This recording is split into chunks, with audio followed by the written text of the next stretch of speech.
So, the Marvel Netflix world seems to be slowly dying, and I'm just waiting for the announcement of the cancellation of The Punisher anytime now. It sucks, but let's be real. It's coming. But before it goes out, we got one more season of Frank Castle's story, and now that I've finally finished it, let's talk about The Punisher Season 2. What if Billy kills you? I'm not the one who dies, kid. I'm the one who does the killing. And spoilers for Punisher Season 2, and also Season 1, and Daredevil Season 3. Spoilers for all of that. You've been warned. So if you recall, I really loved Punisher Season 1. No, it wasn't perfect, but it was well acted, had some great action, interesting characters, and was pretty well paced. Well, for most of it. And did Season 2 live up to that level of quality?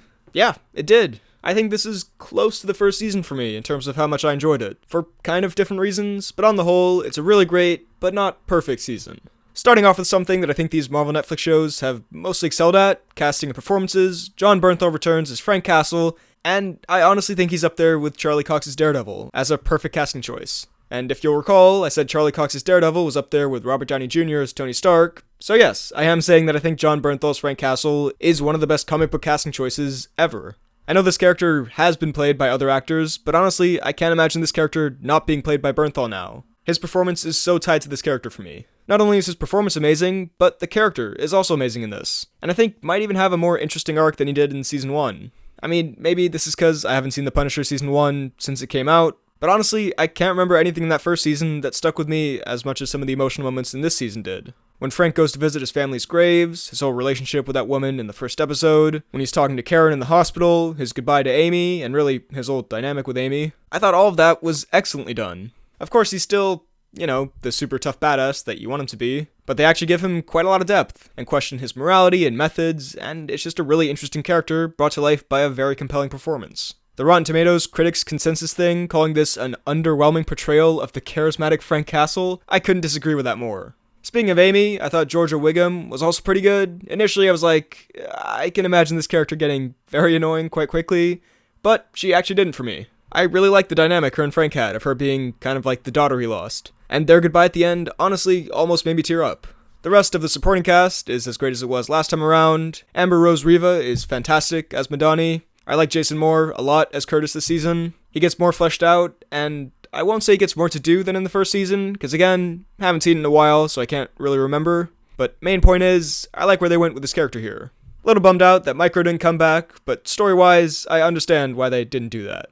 Then, as far as the villains, Ben Barnes is back as Billy Russo, and I'm a little torn on him, and not just because of the makeup, which yeah, if I'm being honest, he probably should look more messed up than that, like by a lot, but that's not why. On one hand, I think Ben Barnes gives a really great performance, and I thought it was an interesting and pretty unique villain conflict. A villain who used to be best friends with the hero and betrayed him, but now has memory loss and thinks they're best friends again, and essentially is a different person. It's very specific, but that's what makes it more unique, and I found that part of it interesting, where it's kinda hard to kill him initially because he still sees you as his best friend. However, the part that I was less into was the more crazy aspect of him, and maybe that's accurate to Jigsaw in the comics, I don't know, but in this, sometimes it just felt like generic bad guy moments, where he's talking normally and then he just starts screaming and punching things. I get that he's pretty crazy now and unstable, and that's what makes him dangerous. But I found him less threatening and compelling of a villain than he was in Season 1, when he was so manipulative and smart and pretended to be friends with these people, and it just made the bad stuff he did all the more evil, and him as a character all the more terrifying.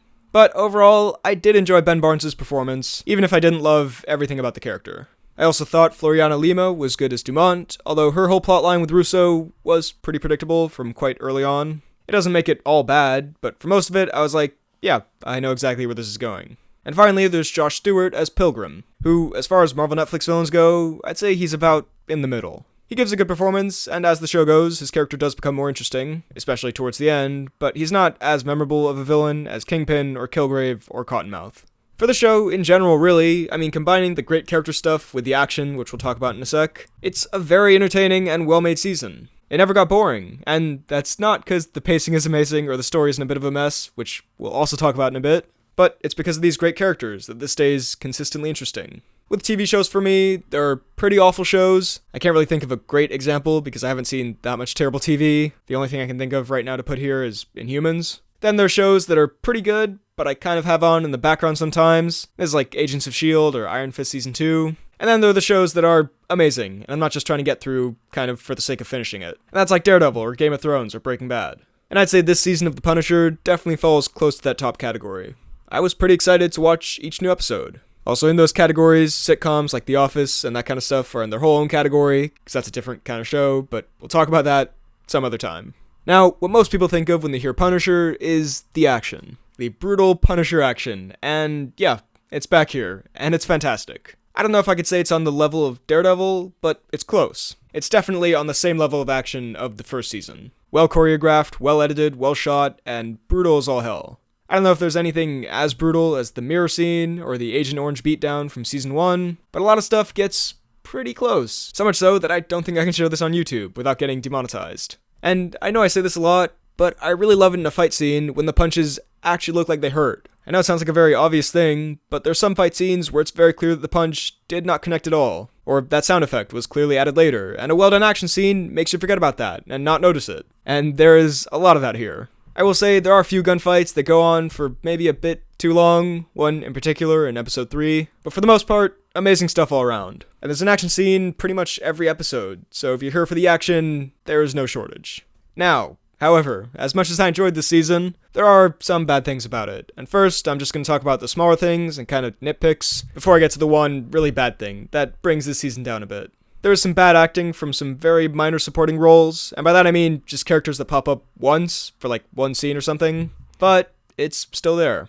Occasionally there's some really bad CGI blood. Most of it looked good, but one scene especially, I remember it standing out. Speaking of which, while most of the action is amazing, one or two action scenes weren't. Namely the fight between Dina and Dumont. Like I was talking about before, there were quite a few hits in there that didn't look like they connected at all. And on that note, easily the worst moment in this show, and one of the worst moments in this entire Marvel Netflix world, was Dumont's fall out of that window. It was just awful and cheesy from both a plot perspective and a visual perspective. Because plot-wise, it's predictable and cheesy that after all that build-up, she'd end up going out that window in that exact way, like when she was a kid. And visually, I mean, do I have to say anything? Look at it. I don't know if their budget ran out, or there were time constraints on making the scene, or something, but it came out, well, like this. Also, I didn't love this season's ending. I feel like if it ended on Frank's goodbye to Amy, that would have been a sweet and sad and emotional way to end it. Because like I mentioned, I felt that scene was really well done. But then it's followed with this kind of goofy ending that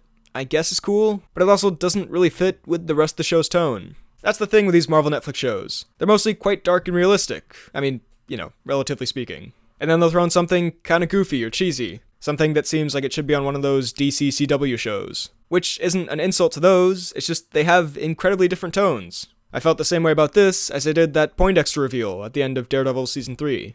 And then, the biggest flaw in this season is definitely the messy story. It's, well, a mess. This feels like they had two things they wanted to do for Season 2, the Billy Russo story and the Pilgrim story. And so, it seems like they just decided to take those very different stories and smash them together. Very unnaturally, and in a way that feels disjointed and awkward a lot of the time.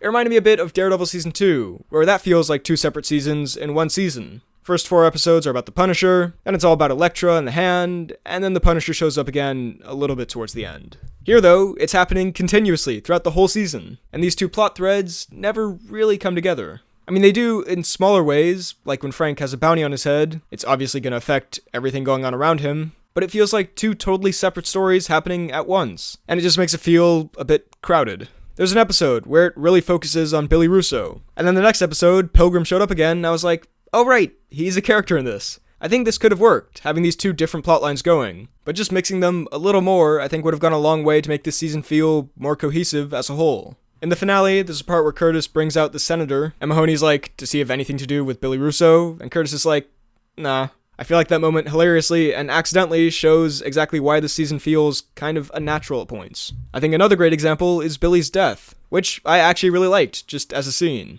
Frank doesn't sit with him or listen to him or anything, just shoots him and leaves. It's totally in character for Frank. But at this point in Frank's story, when there's been all this stuff going on with Pilgrim and Amy, it feels kind of just like an afterthought. Not because it's brief, but because the whole Frank and Russo story is quite a big part of the season for the first part, and then it sort of disappears towards the end, until this. That's why that scene felt kind of unsatisfying to me. Not because of the scene itself, or what happens in it, that was great, but because of the lack of a lot of Frank Russo stuff in the previous few episodes. And there are also points in the story where it starts to feel a bit repetitive, and like they're just kind of trying to kill time with the same thing again. Especially towards the middle, like there are quite a few moments of Frank and Amy bond a bit, and then Amy disappears or Frank disappears, and then they get mad at each other, and then they talk a bit, and start to bond again. It's not terrible or anything, but it happens just one too many times, where I'm like, okay, this conflict is starting to feel a bit formulaic. All in all, the plot just feels unfocused at a lot of points. So, overall, Punisher Season 2 isn't the best season of Marvel Netflix, but it's still really good, and watching it genuinely made me kinda sad that we're saying goodbye to this corner of the MCU. Hopefully not forever, because most of these shows have ranged from good to amazing, and this is a really interesting and well-developed world now, with some fantastic characters. Yeah, it kinda sucks that after one more of these seasons, we might never see this world again. But anyway, this season, yes, it has some problems, the main one being the plot, or plots, but overall, it's very entertaining, well-made, well-acted, and I'd say mostly what you would want from a season of The Punisher. I'll give it an 8.6 out of 10. So those were my thoughts on The Punisher Season 2. What did you think of it? Let me know all of your thoughts down below in the comments. While you're at it, be sure to like this video, check out my Instagram and Twitter at BHL_Hudson, check out this podcast about movies and TV and whatnot I do with a friend of mine, it's called The Poorly Planned Podcast, and subscribe for more videos like the one you just watched. Thanks for watching, and I'll see you next time.